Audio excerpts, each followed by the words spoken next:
Made it.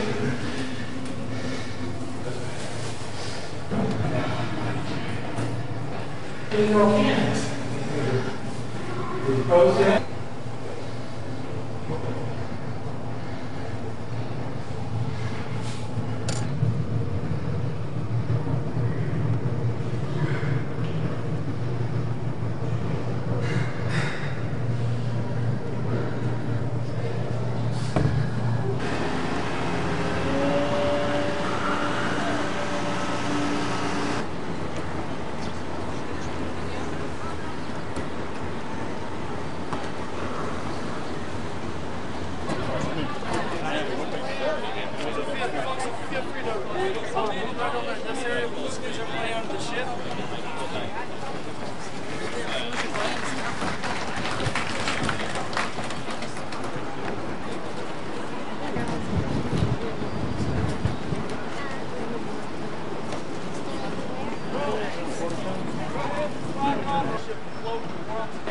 My name is Seaman Sports. We can go on a first name basis. Just call me Mike. If you have any questions, just raise your hand and say, "Hey, Mike."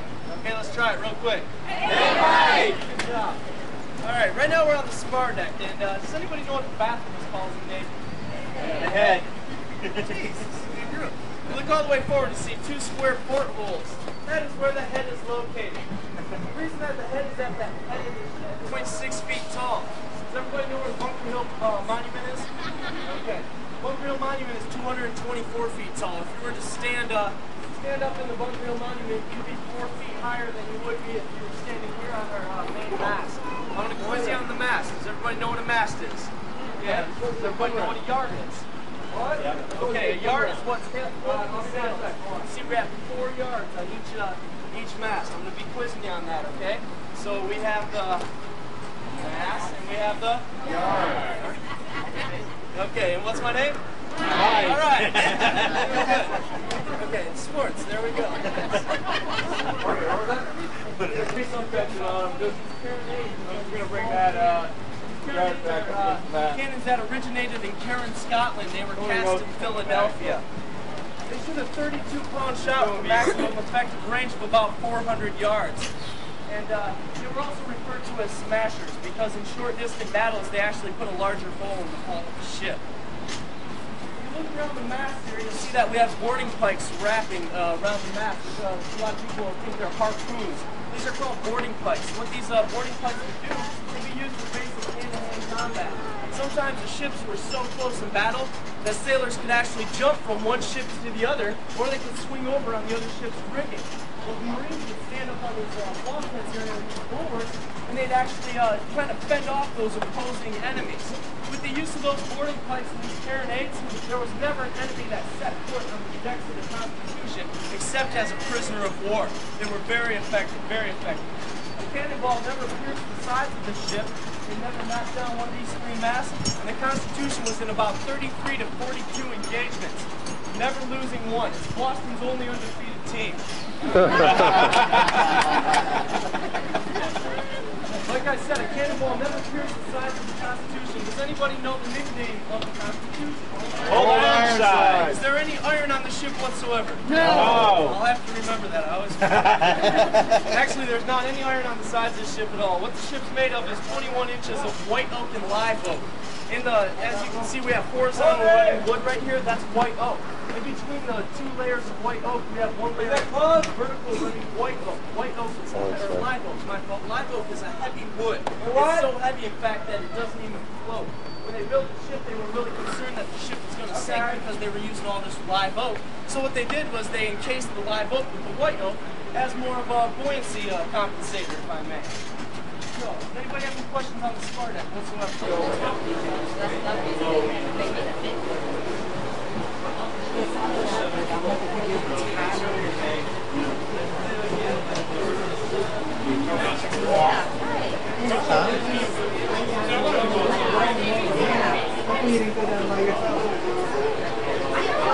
We bought 18 of these guns from the British. And to show that we actually bought them from them and didn't steal them, you can see a little black arrow on there. That's a proof of purchase. That's King George's proof of purchase.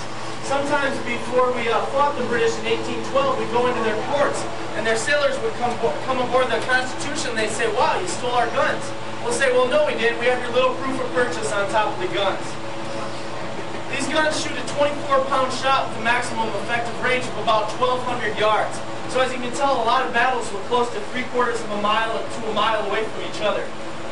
There were about 9 to 14 men on these guns, and the way they shot was in sequence, 1, 2, 3, 4, 5, and so on. That way, by the time they were on the 8th or 9th gun, the first gun was already shooting again. They were very effective.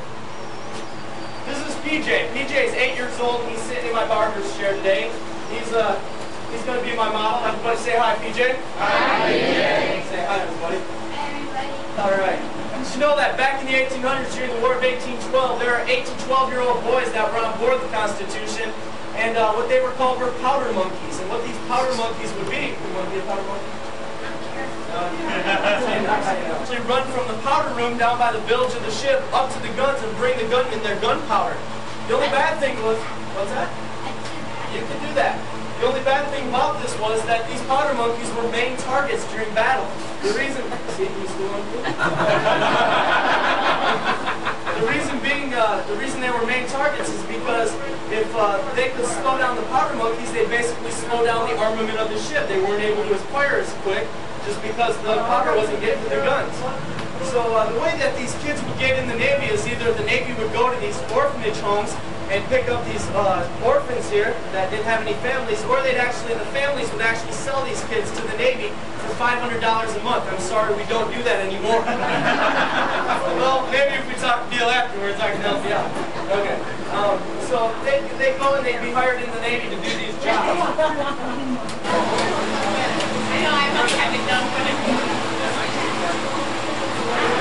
Feel free to gather around. We'll continue the tour now. Where's the headroom? What's that? Where's the headroom? Good people. They'd send one of the people up to the Caboose and galley stove to get their food, bring it back down here, and they'd all eat. You notice we got about 12 or 13 hammocks lined up here. There were about 12 of us that graduated from different divisions and stationed here. Okay, I don't want anybody to run and take off my hat. I don't know how my hair looks. The area we're in now is the stateroom and midshipmen's quarters. The midshipmen were also officers. To be an officer, well, nowadays, to be an officer...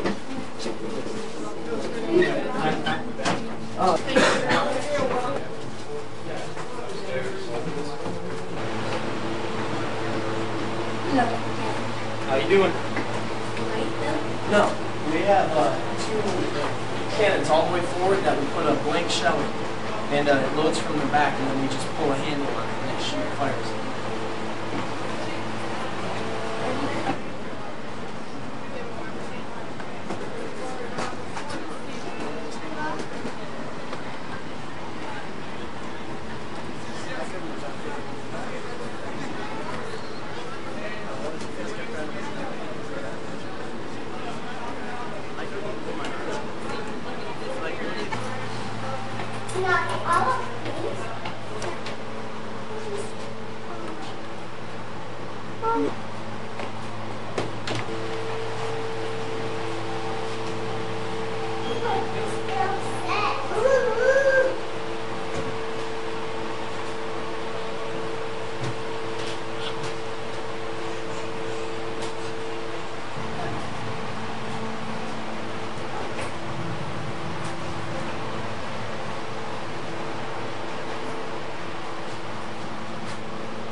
Cannonballs from the Java came over and blew off our helm.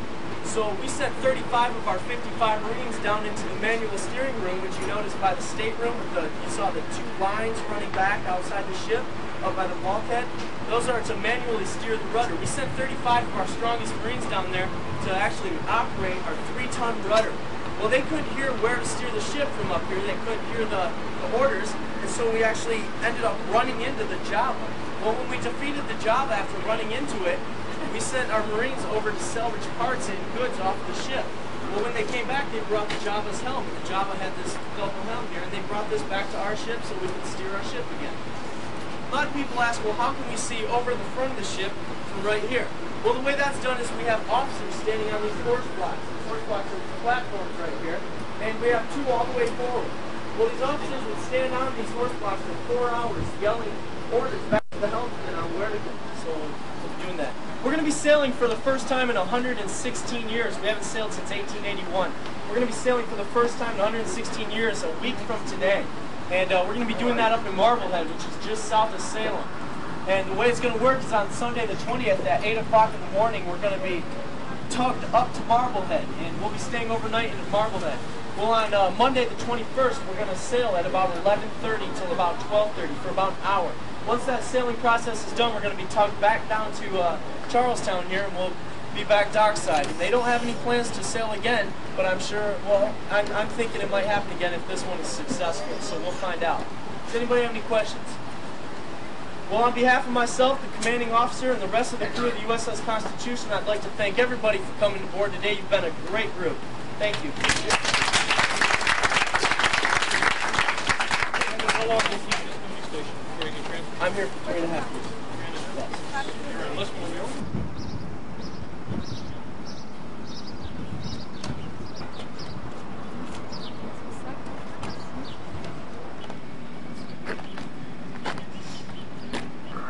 Prudential building, this whole area. Alrighty. The main floor of the Prudential building is a court.